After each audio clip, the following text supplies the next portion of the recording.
होने के नाते, एक सनातनी होने के नाते, माननीय अध्यक्ष जी, हम तो ये कहते हैं कि न्यायालय किसी भी मंदिर पर सर्वे का अगर कोई आदेश करती है तो मैं नहीं समझता कि किसी भी सनातनी, किसी भी हिंदू को कोई आपत्ति होगी।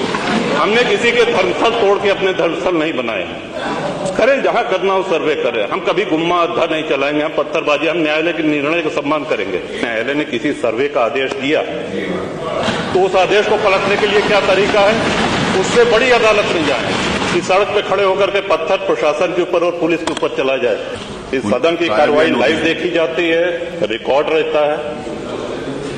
माननीय नवाब साहब हमारे बहुत अच्छे मित्र हैं, साथ में मंत्रिमंडल में भी रहे। पहली बात तो यह स्पष्ट हो जानी चाहिए कि जो सर्वे हो रहा है वो न्यायालय के आदेश पे हुआ है। और जितने लोग बोले हैं, इन्होंने पत्थरबाजी का कोई जिक्र, कोई चर्चा नहीं की। अब हम एक चीज तो ये भी जानना चाहेंगे कि क्या पत्थरबाजी करने से न्यायालय का आदेश बदल जाता है? अगर न्यायालय ने किसी सर्वे का आदेश दिया तो उस आदेश को पलटने के लिए क्या तरीका है? उससे बड़ी अदालत नहीं जाए कि सड़क पे खड़े होकर के पत्थर प्रशासन के ऊपर और पुलिस के ऊपर चला जाए। आज तक कभी प्रशासन का निर्णय, न्यायालय का निर्णय इससे बदला हो तो?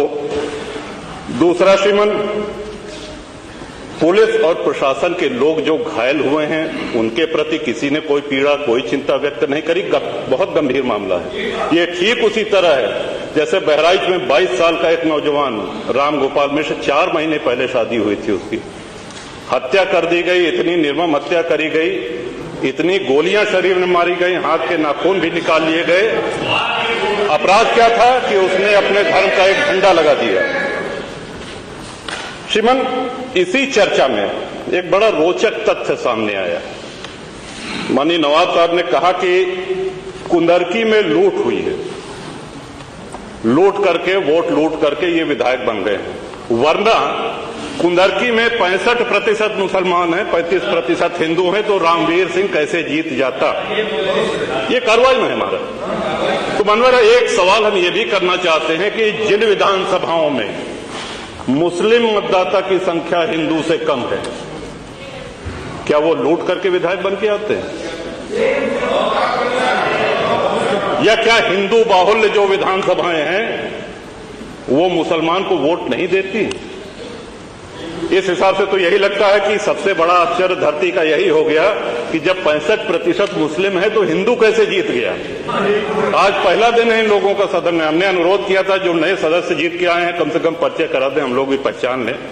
हमारा कोई परिचय नहीं है रामवीर जी से, लेकिन वो निर्वाचित सदस्य हो चुके हैं, सदन के सम्मानित सदस्य हैं। उनका इस तरह से अपमान करना, उनको लुटेरा कहना, ये तो आपत्तिजनक है। और सर्वे हम बोल रहे तो आप बोल रहे।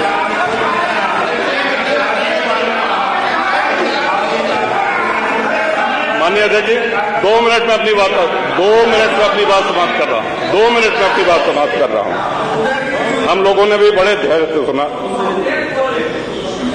तो इस सदन का एक क्राइटेरिया, एक मापदंड क्या ये तय मान लिया जाए कि जहां हिंदू अधिक है वहां हिंदू विधायक को ही जीतना चाहिए, मुस्लिम विधायक सिर्फ वहीं से जीतना चाहिए जहां मुस्लिम की आबादी 50% से अधिक है?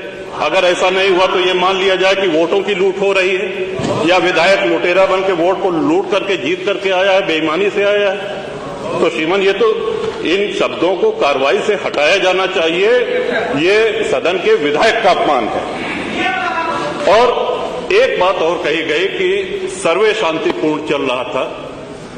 एक हिंदू होने के नाते, एक सनातनी होने के नाते, माननीय अध्यक्ष जी, हम तो ये कहते हैं कि न्यायालय किसी भी मंदिर पर सर्वे का अगर कोई आदेश करती है तो मैं नहीं समझता कि किसी भी सनातनी, किसी भी हिंदू को कोई आपत्ति होगी। हमने किसी के धर्मस्थल तोड़ के अपने धर्मस्थल नहीं बनाए। करें, जहां करना हो सर्वे करें। हम कभी गुम्मा अद्धा नहीं चलाएंगे, हम पत्थरबाजी, हम न्यायालय के निर्णय का सम्मान करेंगे। तो शासन का काम, प्रशासन का काम तो न्यायालय के निर्णय को लागू कराना होता है। तो इसलिए माननीय अध्यक्ष जी, इस पे चर्चा कराई जाए। चर्चा में भाग लेने की इच्छा इधर भी है, इधर भी है, बहुत से लोगों की है, और चर्चा कराई जाएगी तो बहुत सी सच्चाइयां सामने आएंगी। बहुत नेता पे